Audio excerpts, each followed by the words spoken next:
Bismillah,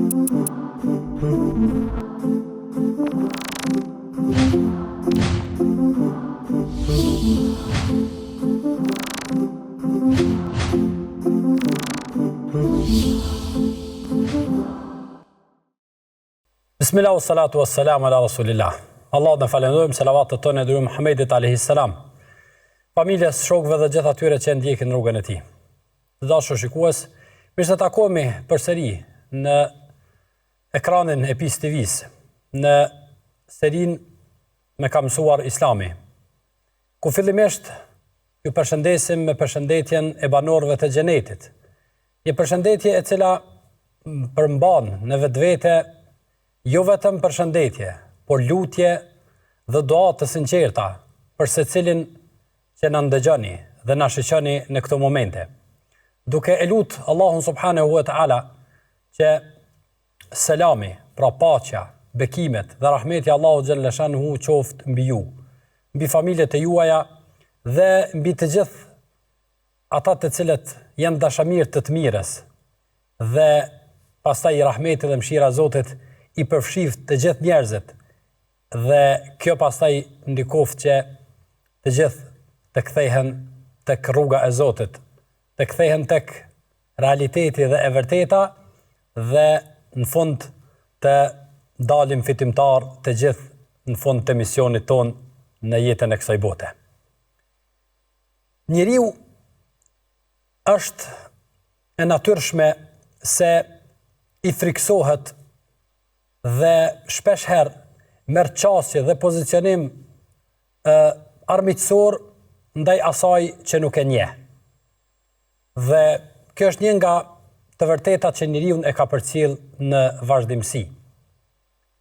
Kur po flasim për këtë rregull, kemi pastaj parasysh edhe të vërtetën e pozicionimit dhe të qasjes së njerëzve përballë Islamit, përballë fesë së Zotit xhalla shanuhu. Njerëzit jo rrallëherë din të pozicionohen në pozicionime jo të mira, madje edhe armiqësore, për shkak se nuk e njohin fen, nuk e njohin parimet e saj, nuk e njohin të vërtetat e saj, nuk e njohin thelbin dhe nuk e njohin pastaj edhe ndikimin që duhet ta ketë besimi në formimin e njeriut.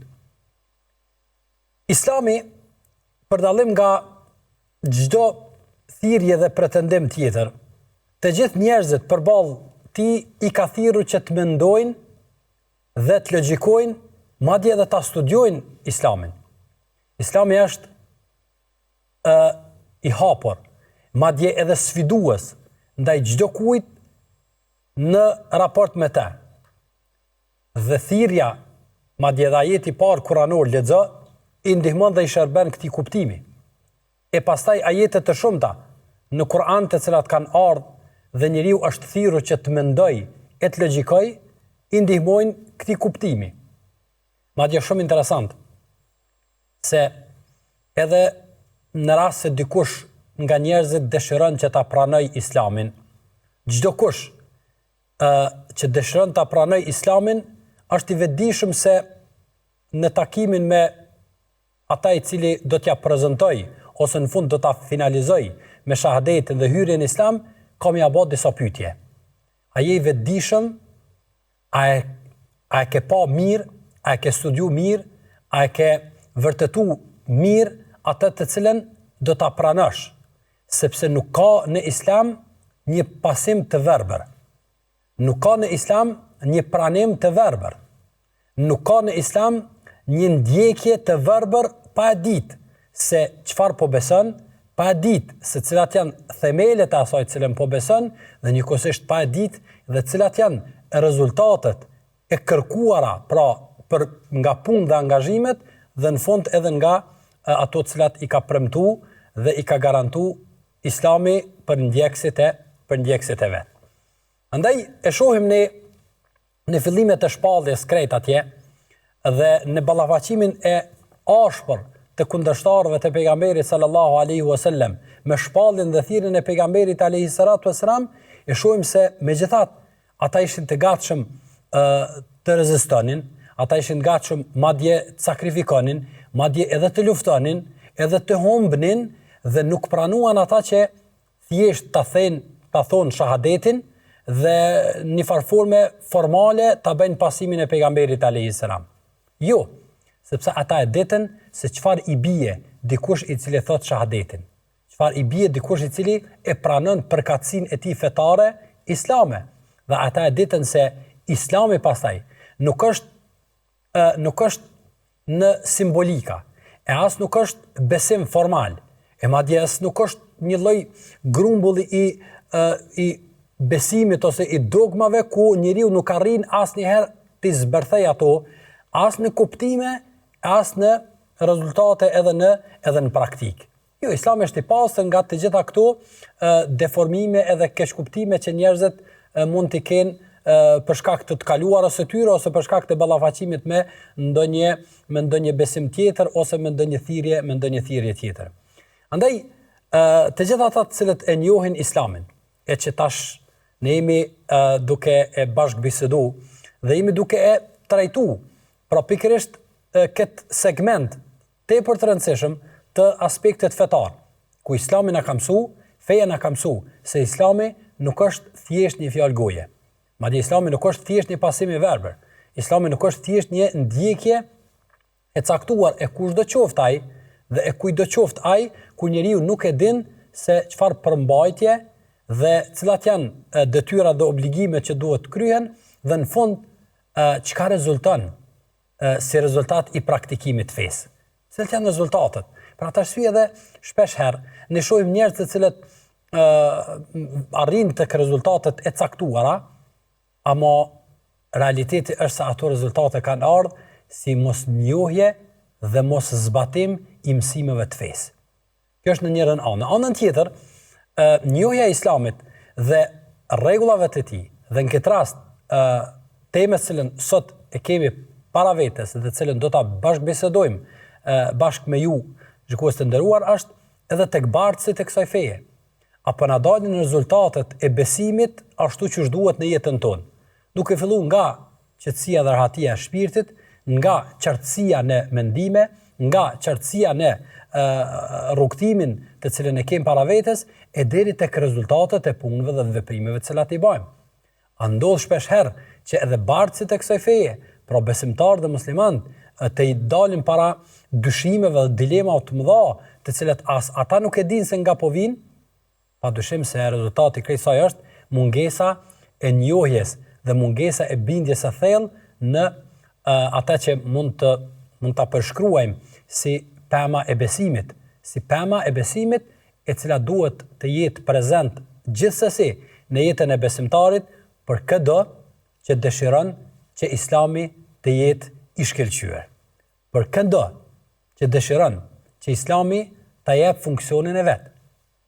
Për çdo që dëshiron që të shijojë ëmbëlsitë e fesë, ëmbëlsitë e besimit, ëmbëlsinë e nështrimit ndaj Zotit xhallal shanuhu, madhështinë e praktikës dhe qetësinë e çdo veprimi që ai e bën, duhet ta njeh gjithsesi që Islami i përngjan një pemë, e cila i ka rrënjët dhe i ka degët e veta.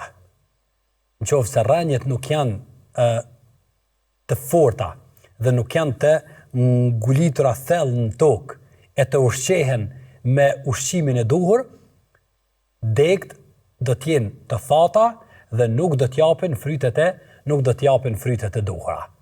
Andaj çdo herë kur shihni se nuk ka fryte pema e besimit tek një besimtar, dijeni se telashën e ka dhe problemin e ka tek rrënjët. Andaj i kthejmë asaj me cilën e filluam, pra Islami e ka të brendshmen bindjen dhe besimin dhe rrënjët e tij dhe i ka frytet të cilat përkthehen pastaj në veprimet të jashtme, në punë edhe veprat të cilat dalin si rezultat i rrënjeve të cilat janë thellë të ngulitur në brendësinë e tij. Madje Allahu subhanahu wa taala na merr këtë shembull duke na përshkruar në mënyrë mahnitse, ku Allahu subhanahu wa taala thot: "Alam tara kayfa daraba Allahu mathalan kalimatan tayyibatan ka shajaratin tayyibatin asluha thabit wa far'uha fi as-sama." Thot Allahu xhalla shanu, a nuk e keni pa se si Allahu xhalla shanu e ka sjell një shembull fjalën e mirë, fjalën e tauhidit, fjalën e njëshmërisë Allahut subhanahu wa taala, fjalë përmes cilës besimtari e lidh besën e tij me Zotin e botrave, duke e pohu dhe duke e vërtetu pasaj se nuk ka Zot tjetër në krijim, nuk ka Zot tjetër në sundim, nuk ka Zot tjetër në udhëheqjen e krejt kësaj gjësie, në krijim e kështu me radhë, pos Allahu xhalla shanu. Ai i posedon emra dhe cilësitë e larta dhe është i vetmi që duhet të i nënshtrohemi. Pra kuptimi rrënjësor i dëshmisë së shahadetit, për cilën kanë ardhur të gjithë pejgamberët e Allahut subhanahu wa taala. Kjo është fjala e mirë. Kjo është fjala të cilën besimtari ka të rrënjosur thellë në zemrën e tij. E ka pastaj të qartë në mendjen e tij kuptimin e kësaj fjale dhe çka del si rezultat i kësaj fjale. Thotë Allahu xhalla shanu, ky është shembulli i pemës. Pra rrënjët i ka thellë, ndërsa degët i ka të ngritura lart në qiell. Degët i ka të ngritur lart në qiell. E pastaj Allahu subhanahu wa taala thot: "Tu'ti ukulaha kull hin bi idni rabbiha." Dhe çdo herë këto deg japin frytet e duhura. Çdo herë këto deg i japin frytet e kërkuara. Çdo herë këto deg i japin frytet e mira, të cilat nuk dalin si rezultat i ndonjë gjëje tjetër përveç se si rezultat i dëshmisë edhe i fjalës së shahadetit dhe i dëshmisë së fjalës la ilaha illallah, cilën Allahu subhanahu wa taala po e përshkruan në këtë ajet kuranor, duke e bërë të qartë besimtarit. Dhe duke e bërë të qartë pasaj çdo kujt që don me njoft fen, se janë dy komponente tepër të rëndësishme, të cilat po nuk qenë të sinkronizuara njëra me tjetrën, po nuk qenë në bashkëveprim njëra me tjetrën, rezultatet do të mungojnë. Rezultatet nuk do të jenë ato të priturat. Andaj, çdo herë kur degët e imanit, të cilat pastaj janë shumë, pejgamberi alayhi salatu wasallam na ka treguar pastaj dhe ka thonë se imani i ka 70 e kusur deg. 70 e kusur deg, pastaj ka thonë më e larta pyetën në fjalën la ilaha illallah, duke thonë se ajo është baza dhe më e rëndësishmja, e pastaj ka thonë nga degët e imanit, nga këto degë të cilat japin fryte, ka thonë pejgamberi sa është edhe imatatul adha anit tariq, edhe me e largu një pengesë nga rruga. Edhe kjo është fryt i imanit, fryt i besimit, cilën besimtari e vepron si rezultat i bindjes dhe si rezultat i kuptimeve që del nga fjala la ilaha illallah, e pastaj ka ashtu pejgamberi ka thonë edhe turpi është pjesë e imanit, duke e veçuar një nga po themi ato frytet prej fryteve të rëndësishme, madje shumë të rëndësishme, të cilat besimtari duhet i posedojë në jetën e kësaj bote. Andaj besimtari e lidh zemrën e tij fuqishëm me Zotin e botrave përmes fjalës la ilaha illallah. Dhe sa më e fuqishme, sa më e thellë jetë kjo lidhje me Zotin e botrave, frytet dhe veprimet cilat ai do t'i bën, do të jenë më të mira dhe do të jenë më të dobishme. Rezultati i saj pastaj padyshim se është i mahnetshëm dhe besimtari si rezultati i kësaj nuk del ndryshe përveç se me një ngjyrë e cila është ngjyrë cilën e ka marrë nga kuptimi i fjalës la ilaha illallah dhe nga rezultatet e saj. Është e qartë pastaj e dallueshme, është e qartë pastaj e vrejtshme dhe është e qartë e përjetuar në vetveten e tij, po edhe në ata të cilët e shoqërojnë, se veprimet e tij janë ngjyra e imanit edhe e besimit që e ka njeriu në brendësinë e tij. Andaj në veten e tij do ta përjetoj frytin më të madh të kësaj fjale, fryt i munguar shpesh herë. Allahu xhalla shan thot: "Men amila salihan min dhakarin aw untha wa huwa mu'min falanuhyiyannahu hayatan tayyiba." Sot Allahu xhalla shan kushdo që bën mirë, pra nga njerëzit, qoftë mashkull ose femër, thot Allahu xhalla shan dhe ket vepër të mirë dhe këto punë të mira i bazon në iman, pra në besimin e tij, në lidhjen e tij me Zotin, pra dalin se rezultati i fjalës la ilaha illallah. Po çdo punë e mirë që besimtari e bën, duke u bazuar në fjalën la ilaha illallah, në rrënjet të cilat burojnë punët e mira, rezultati i parë i mahnetshëm, madje sot fatkeqësisht shumë i munguar tek njerëzit, është falanuhyiyannahu hayatan tayyiba. Aty në thot Allahu xhallashanu kena më mundsu me jetu jetë të mirë. Jeta mirë se në Allahu xhallashanu po e përshkruajmë këtu është nga frytet më të mëdha të rrënjeve të fuqishme të imanit të fjalës la ilaha illallah. Kjo jetë e mirë e munguar sot tek njerëzit që jetojnë në pallate. Kjo jetë e mirë sot e munguar tek njerëzit që jetojnë në ballak. Kjo jetë e mirë e munguar te njerëzit që posedojnë të gjitha të mirat e kësaj bote. Kjo jetë e munguar te njerëzit që sot jetojnë me të gjitha komoditetet, megjithatë u mungon jeta mirë. Dhe edhe nga praktika, edhe nga leximi, edhe nga deklaratat dhe deklarimet e shumë prej këtyre njerëzve ne shohim se ata kanë një ngushti, ata kanë një jetë të vështirë, ata kanë një jetë të rëndë, ata nuk e përjetojnë ëmbëlsinë dhe kënaqësinë e të jetuarit, që Allahu subhanahu wa taala po e premton dhe po e garanton se një nga rezultatet e mira. E pastaj sapo ta kalon besimtari këtë fryt ose sapo ta shijon këtë fryt në veten e tij, se rezultat i besimit dhe i ngjyrosjes me ngjyrën e besimit, e cila del se rezultati i fjalës la ilaha illallah dhe i rrënjeve të fuqishme të cilat janë në brendësinë e tij, padyshim se rezultati i dytë, i madh, i nevojshëm, i kërkuar do të jetë besimtari i mirë në rrethin ku jeton. Do të shohim një prind të mirë, do të shohim një fëmijë të mirë, do të shohim një bashkëshort të mirë, do të shohim një bashkëshorte të mirë, do të shohim një nëpunës të përgjithshëm, do të shohim një njerëz i cili pavarësisht kanë e prur dhe kanë e ka përgjithës, pavarësisht pozitave që ka, pavarësisht mundësive që ka, ai nuk do t'i thyj parimet e tij të moralit, ai nuk do t'i bëj dëm tjerëve, ai do të jetë i dobishëm për të tjerët, nga ai nuk do të del diçka tjetër, pos ngjyra e mirë, pra aroma e mirë e rrënjeve të besimit, të cilat janë thellë të rrënjosura tek ai. Nga ai do dalin fjalë të mira dhe fjalë të ëmbla, sepse men kana yu'minu billahi wal yawmil akhir falyakul khairan aw liyasmut, ai që beson Allah dhe ditën e gjykimit ose flet mirë ose let hesht.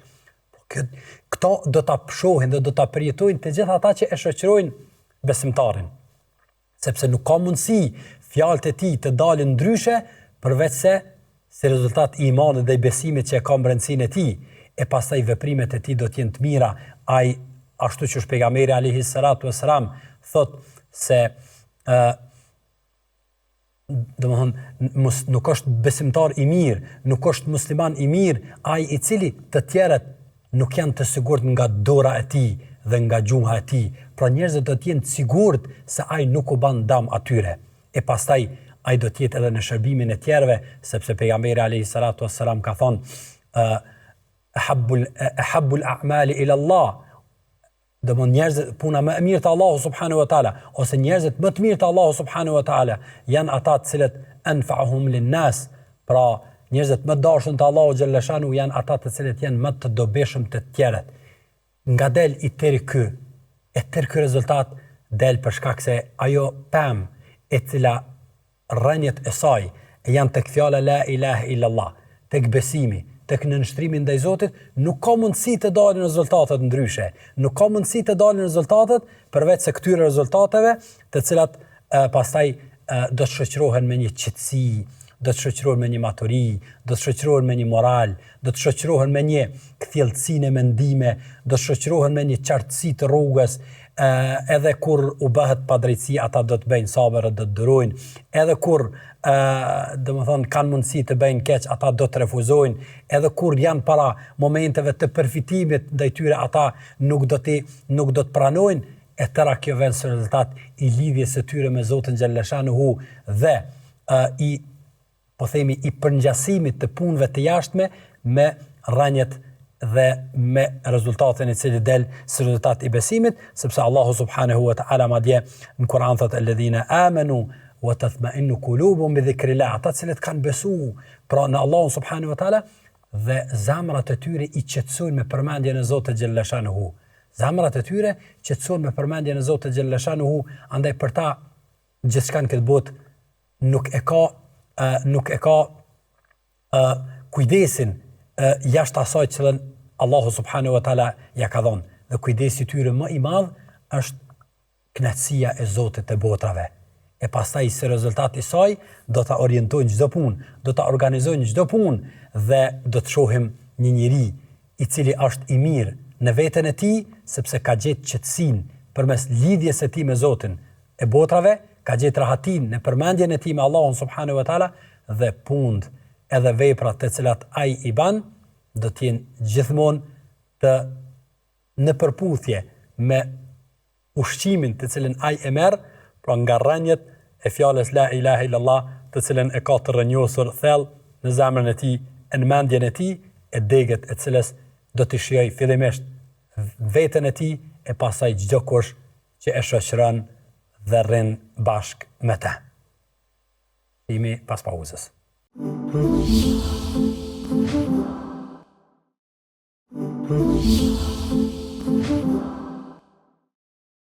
Takomi përsëri në pjesën e dytë të nderuar shikues në trajtimin e asaj për cilën e tham në fillim se është tepër e rëndësishme që ta njohim, ta kujtojmë dhe ta rishikojmë pozicionimin ton dhe qasjen ton përballë imanit, besimit dhe nënshtrimit ton ndaj Allahut subhanahu wa taala. Andaj përmendëm në pjesën e parë se imani për të dhënë rezultatet e duhura duhet gjithsesi të paramendohet ashtu siç Allahu subhanahu wa taala e ka përshkruar. Pra me rrënjët dhe me degët, duke na bërë të qartë se rrënjët duhet të jenë thellë të rrënjosura në zemër dhe frytet e saj gjithsesi do të japin rezultatin e kërkuar. Në trajtimin e kësaj çështje, ai i cili është njohur dhe madje është quajtur edhe si doktori i zemrave në aspektin e lëvizjes së këtyre zemrave për tek Zoti xhalla shanuhu, Ibn al-Qayyim i bën disa sqarime shumë të nevojshme dhe shumë të kërkuara në raport me këtë të cilën po flasim. Fillimisht, ai na tregon atë të cilën e kanë nxjerrë nga kuptimet e Kuranit, se ai i cili arrin që në zemrën e tij të rrënjos imanin, pra besimin, fjalën la ilaha illallah, duhet ta kuptoj se Allahu xhalla shanuhu i ka dhënë begati cilën Allahu xhalla shanuhu nuk ja ka dhënë askujt. Por shpej begative më të mëdha, e cila sigurisht se kuptohet dhe jetësohet në momentin kur besimtari e kupton se me kënd është lidh dhe kujt i është nënshtru dhe rob i kujt është ba. Si të njeh këto, do ta kupton vlerën dhe rëndësinë e kësaj fjale dhe kuptimin e saj, pa u fut pastaj në detale të shumta dhe në argumente të shumta të cilat flasin për vlerën dhe rëndësinë e kësaj fjale, qoftë këtë botë, e qoftë në botën, e qoftë në botën tjetër. Pastaj vazhdon Ibn Qayyim duke thënë se kjo fjalë, e cila është fjala e shahadetit, fjala e cila mbi të ndërtohet çdo kuptim i joni, dhe si rezultat i kësaj fjale dalin edhe veprimet tona, thot se trungu i kësaj peme është sinqeriteti, ikhlasi. Për të arsye çështja e fesë, çështja e besimit është çështje mahnetshme, cilën nuk e kuptojnë ata të cilët nuk futen brenda. Andaj shumë e nevojshme që njerëzit t'i ofrojmë tek njohja e Zotit, t'i ofrojmë tek njohja e besimit, t'i ofrojmë ata se si funksionon besimi, ky besim madhështor i cili njeriu e bën të pavarur nga çdo lloj pamje, nga çdo lloj lavdrimi, nga çdo lloj merite, nga çdo lloj kërkese e kujdo dhe çka do në jetën e kësaj bote, sepse është e parëndësishme, është e pavlefshme në raport me atë të cilën ai e pret kur e thot këtë fjalë, kur e ushqen këtë fjalë dhe kur vepron pas kësaj fjale. Andaj thot, trungu i kësaj peme është sinqeriteti. Sinqeriteti ku ndoshta gjithmonë është i nevojshëm, mirë po në kohën tonë, në kohën e luftës madhe dhe garës madhe për më duk, garës madhe për me shit produktet cilat ne i bëjmë nga veprimet tona, nga punë tona, e madje kjo garë e garë e lakmis për dukje dhe për pamje dhe për ekspozim, ka te i kalu çdo kufi. E madje njerëzit janë të gatshëm me pagu çmimin e ekspozimit, edhe të pamjes, edhe të dukjes, edhe të përfitimeve të ndryshme në jetën e kësaj bote, madje edhe duke ekspozu familjarët e tyne, edhe duke ekspozu fëmijën e tyne, edhe shpeshherë duke e shit nderin e tyne, duke e shit karakterin e tyne, domethënë nuk ka diçka të vlefshme dhe të shtrenjtë në këtë botë, përveç se është bë në shërbim të pamjes edhe dukjes edhe të përfitimeve të tjeshta. Andaj sot është vështirë të flitet dikujt për sinqeritet. Është vështirë. Madje edhe në jetën e përditshme dhe në jetën e zakonshme, jo rrallëherë na ka ndodhur njerëz të cilët nuk mund ta kuptojnë ç'është ka mundësi dikush me punu punë të mëdha dhe mos me pas dëshirë me u pa, me u duk, e mos me pas dëshirë me u ekspozu, e mos me pas dëshirë as me u lavdru, as me marr merita, asgjë tjetër nga të mirat e kësaj bote, të cilat nuk janë asgjë tek e fundit në raport me ato që besimtari e pret tek Zoti i botrave. Andaj sinqeriteti mbetet trungu i kësaj pemë, cila sigurisht se lidhet me rrënjët dhe pastaj me deget. E pastaj ushqimi i kësaj pemë dhe uji i cili e ujit këtë pemë është njohja e Allahut subhanahu wa taala. Pra, pema e besimit, pema e fjalës la ilaha illallah, pema e cila rrënjët e saj janë thellë në zemër, nuk mund të jap fryte nëse njeriu nuk e njeh Zotin e botrave. Nëse njeriu nuk e njeh Allahun subhanahu wa taala, nëse nuk e din që Allahu xhalla shanu është Zoti i botrave, nëse njeriu nuk e din që Allahu xhalla shanu është Allahu Samed, është ai i cili nuk ka nevojë për askënd dhe çdo kush ka nevojë për Allahun subhanahu wa taala, krejt kthehen tek Zoti xhalla shanu për të kërkuar e për të marrë e për të lutur atë, nga se nevojat e të gjithëve në arshën e Allahut xhalla shanu janë për Zotin e botrave. Kur njeriu e din se Allahu xhalla shanuhu ishte ku s'kishte njeri, as kishte gjithësi dhe do të ekzistoj ku nuk ekziston asgjë. Njeriu është një nga hallkat e miliarda njerëzve që kanë hec e të cilët do të vinë mbrapa neve. Kush është ky njeri? Kush është ky njeri? Dhe pse duhet pastaj ta mbivlerësoj veten e tij ose ta sheh veten e tij të pavarur nga Zoti i tij, cilën Allahu subhanahu wa taala madje e ka përshkruar se njeriu i staghna, njeriu kur i jepet diçka, ai bëhet i pavarur dhe një farlloj innal insana la yatgha ar-ra'ahu staghna, njeriu domthon i kalon kufit momenti që jepet atij dhe ai posedon diçka nga të mirat materiale të kësaj bote, ai mundohet që të jetë i pavarur edhe pse nuk ka mundësi të i ikë varësisë nga Allahu subhanahu wa taala, sepse ai Zoti i botrave, pavarësisht se Allahu xhalla shanu me urtësinë dhe dijen e tij e kalon njeriu një periudhë të shkurtë kohore që të lëviz, që të ban, që të duket, që të posedon e kështu me radhë. Edhe ushqimi i sinqeritetit është njohja e Allahut subhanahu wa taala dhe njohja e Zotit, qoftë në krijimtarinë e tij, në rububie, qoftë në emrat dhe cilësitë e Allahut subhanahu wa taala, e qoftë në nështrimin ndaj Allahut subhanahu wa taala përmes uluhijet që besimtari duhet t'i bën Allahut subhanahu wa taala. E pastaj e kupton se gjithçka që Allahu xhalla shanu ka kërkuar nga ai që të punohet, pra pasi e ka ushqyer ata me sinqeritet, ai kupton se ky Zot gjithçka që i ka urdhëruar dhe ka obliguar të punoj është e mahnitshme, është madhështore. Andaj sfida është e hapur. Merr krejt rregullat e fesë, cilat Allahu subhanahu wa taala i ka zbrit në këtë Kur'an dhe pejgamberi sa më i ka mësuar. A ka mundësi në një rregull të fesë, në një rregull të vetëm të kësaj feje, njeriu ta bëj dhe në fund të rrugtimit të tij ose në fund të jetës së tij të thotë, vallahi nuk ja paska vlerë që e kam bë punën e tillë. Vallahi nuk ka. Ju betohem në Zotin e botrave. Merë çdo njeri në fund të jetës tij, i cili ka jetuar si besimtar, asnjëherë i sinqert, sepse domosdoshmërisht duhet të jetë sinqeritet. Sinqeriteti i cili vjen si rezultat i njohjes së Zotit. Pra ai i cili ka jetuar, ai i cili ka përjetuar, ai i cili ka të sinkronizuar brendsinë edhe të jashtmen dhe nuk e ka thonë këtë fjalë me pasim të verbë, as nuk e ka thonë për shkak të turmave, por e ka thonë duke e kuptuar në fund të jetës tij.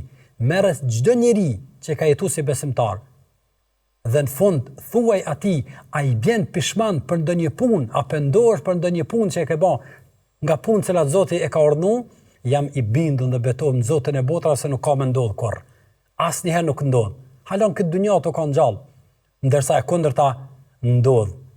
Ka ndodh edhe ndodh shpesh, ku njerëzit në fund të jetës së tyre e shprehin dëshpërimin e tyre dhe shprehin keqardhjen e tyre, pse ata nuk kanë jetuar si besimtar, nuk kanë jetuar si musliman, nuk kanë jetuar si njerëz që i janë përshtat punët edhe veprat e tyre, asaj që Allahu subhanahu wa taala ka kërkuar prej neve.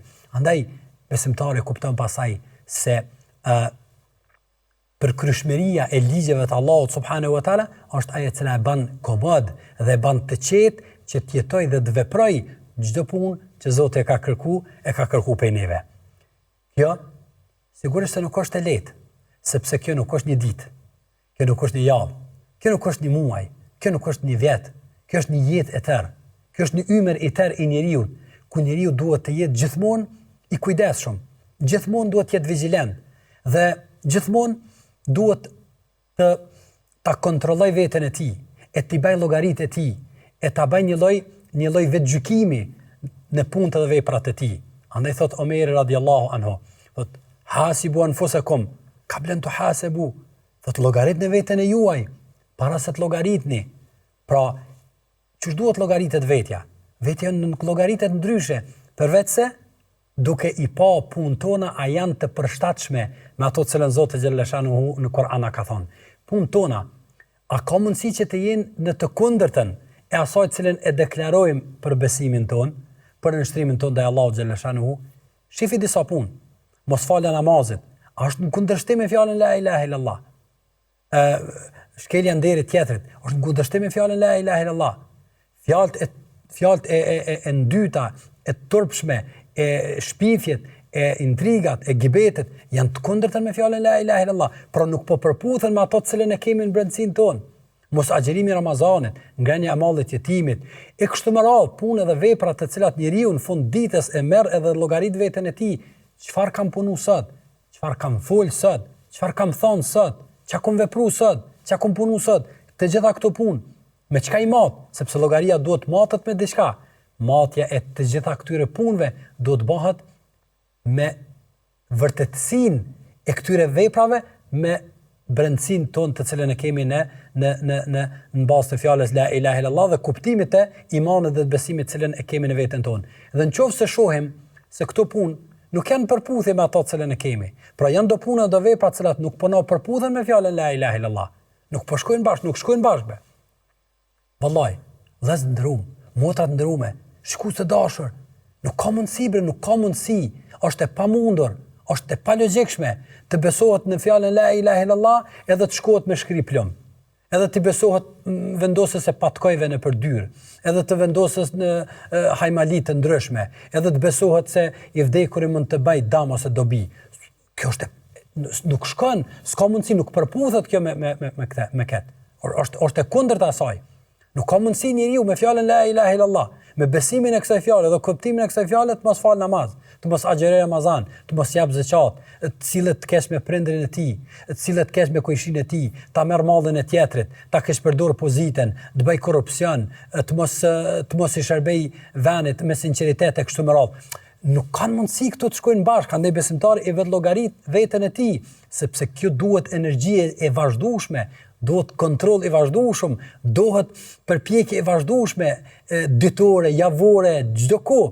Andaj besimtari kupton se në momente të caktuara, nëse ndodh që veprat e tij nuk po përputhen me brendësinë e tij, atëherë duhet ta rishikoj pozicionimin e tij.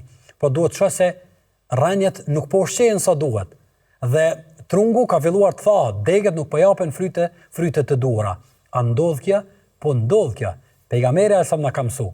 Dhe pejgamberi sa na ka thonë këtë vërtetë e cila është e vërtetë e jashtëzakonshme, që neve na nevojitet shumë dhe neve na duhet shumë. Pejgamberi alayhi salatu wassalam thot: "Inal imana fi jawfi ahadikum", imani në brendësinë e juaj, yakhrik, shtjerrët, shpenzohet, ashtu që shtjerrët tesha kur ajo bëhet gjatë. Po tesha kur bëhet gjatë, ai fillon të humb forca dhe fillon në vende të caktuara, sidomos kur ka fërkim të madh, të shtjerrët ajo. Andaj edhe imani ka thënë pejgamberi me fërkime të mëdha të jetës së kësaj bote, me lakmit, me epshet, me dëshirat, me shpifjet, me intrigat, me kurthat e kështu me radhë, pson goditje, pson fërkim të madh. Dhe ai ka thënë pejgamberi shtjerrët. Çfarë duhet bëjmë? Në momentin e parë që e ndim dhe e shohim dhe përjetojmë se ai po fillon të zbehet dhe frytet nuk janë ato të duhurat në fjalët tona, në veprimet tona, në mendimet tona, në dëshirat tona për të mirë, kemi pas dëshirë me punu punë të mira, tash na u ka zbe kjo dëshirë, kemi pas dëshirë, domethënë gjunoj ka qenë shumë i urrëtur për neve, tash ka filluar të normalizohet e kështu me radhë, por prova jetësore, praktike të jetës sonë, ka thënë pejgamberi alayhi salatu wassalam, nëse vjen deri te kjo situatë, ka thënë pejgamberi fas'alullaha an yujaddida imanakum. Kthenu tek Allahu xhalla shanuhu. Kthenu atje tek burimi i furnizimit dhe i ushqimit të rënjeve, njohja e Allahut subhanahu wa taala. Ka thënë lutni Allahun xhalla shanuhu që Allahu të ja ripërtri imanin e juve, që t'ja rifreskoj imanin e juve, që t'ja rifreskoj besimin e juve, sepse ai nuk po shkelqen me shkelqimin e duhur. Andaj është e pamundur që besimtari i cili jeton me fjalën la ilaha illallah dhe e ushqen atë mirë me ushqimin e duhur. Pra e ujit atë me ujin e njohjes Allahu subhanahu wa taala, madhnisë Allahu xhalla shanuhu dhe e ka sinqeritetin pjesë përbërës atij, nuk ka mundësi mos me shkelqy. Besimtarët kanë shkelqy gjithmonë dhe flasin me krenarinë më të madhe. E dim me sigurinë më të madhe se çdo mungesë e shkelqimit ton nuk është problemi tek imani, nuk është problemi tek besimi në vetvete, sepse ai është i njëjti iman dhe besim që i ka bërë të shkelqejnë çdo kur që e ka rrënjos thellë ata në zemrën e tij, e ka përkthy pastaj në vepër. Problemi është tek ne se nuk kemi arritur ta rrënjosim thellë dhe fuqishëm në veten tonë dhe njëkohësisht nuk kemi arritur ta ushqejmë ata si duhet. E pastaj më e keqja e krejt kësaj mund të ndodh kur ky iman dhe ky besim nuk kujdeset njeriu për të dhe mund të arrijë deri tek zbehja e tij ose kriza e tij deri në pikën zero, Allahu subhanahu wa taala na ruajt, ose devijimi i tërë ku njeriu ose njerëzit të cilët Allahu subhanahu wa ta'ala i ka ba të tjenë e mbir fara e imanit dhe besimit dhe këtyre kuptimeve për shkak të mos rrënjosjes së tyre, për shkak të goditjeve të mëdha, për shkak të ballafaqimit të madh, për shkak të fërkimit të madh me dynjan, me lakmit, me të mirat e kësaj bote, me dëshirat e caktuara, njerëzit kanë ardhur deri tek rrënjosja e këtij imani nga vetja e tyre, e kjo është humbja më e madhe. Nuk ka humbje më të madhe në këtë botë sesa Allahu xhalla shanuhu me ta që rrënjos imanin nga zemra për shkak të mos kujdesit, për shkak të mos ushqimit, për shkak të mos veprimit me ta. E Allahu xhalla shanuhu thot: "Wa in tatawallu yastabdil qauman ghayrakum." Në qoftë se ju e ktheni shpinën, e nuk kujdesni, e nuk e shihni si begati të madhe për ta ushqyer e për të vepruar pastaj me ta, thot Allahu xhalla shanuhu, Allahu do t'u zaventësoj juve, e kjo është humbja më e madhe. Wallahi betona në Allahun subhanahu wa taala se nuk ka humbje më të madhe se sa kjo. Nuk ka humbje më të madhe se Allahu xhalla shanuhu me të zaventësu e me sjell dikan i cili Allahu xhalla shanuhu thot thumma la yakunu amthalakum. Ata të tjerë kur t'i sill Allahu, ata nuk kanë me kanë si jo. Por ata kanë me ditë vlerën dhe rëndësinë e imanit dhe besimit. Ata kanë me kuptu se si funksionon e pastaj kanë me kujdes për ta. Rastet dhe historitë në këtë botë janë të shumta të zëvendësimit, të largimit të njerëzve nga safat, nga xhamia, nga besimi, nga udhëzimi e sjellja e të tjerëve në vendin e tyre.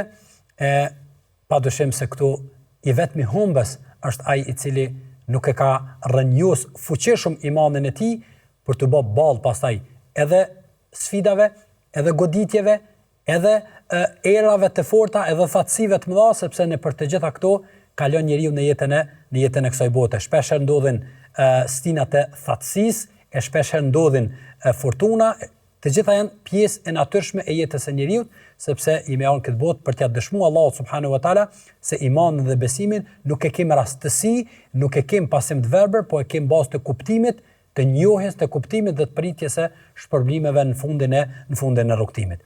Andaj los Allahun subhanahu wa taala që Allahu të na bëj të shkëlqejmë si besimtar, do jam i bindur dhe jam i sigurt dhe flas me komoditetin më të madh, madje me sigurinë më të madhe dhe me sfidën më të madhe ndaj çdo kujt se ai i cili e ka thellë të rrënjosur imanin, ai do të shkëlqej në veprat e tij, në adhurimet e tij, në punët e tij, në veprimet e tij, në çdo aspekt, në çdo porë të jetës, në çdo sektor ku ai mund të vendoset për të shërbyer në radhë parë vetes së tij, pesë tij e pastaj edhe obligimeve të cilat i merr përsipër nga pozicioni që ka, ai do të shkëlqej. Besimtari i cili shkëlqen e ka të qartë sa i vjen si rezultat i besimit të tij dhe çdo mangësi pastaj e zbehjes së këtyre punëve vjen si rezultat i dobësisë e kjo duhet të ripërtrihet, përndryshe mund të çojë deri tek çrënjosja e cila padyshim se është humbja më e madhe. Allahu na mundsoft ta kuptojmë madhështinë e kësaj feje, madhështinë e këtij besimi, e ta kuptojmë pastaj edhe se si funksionon, pastaj e kemi shumë të lehtë se çfarë janë detyrat tona, e sapo ne i kryjmë detyrat tona, përgjegjësia, domethënë pastaj mbetet pritja e shpërblimit nga Allahu subhanahu wa taala, e cili e ka marrë përsipër për robërit e tij. Zoti na mundsoft me prit atë shpërblim të madh. Në takimin tjetër, los Allahun xhalla shanu t'ju ka mëshirën në rahmetin e tij.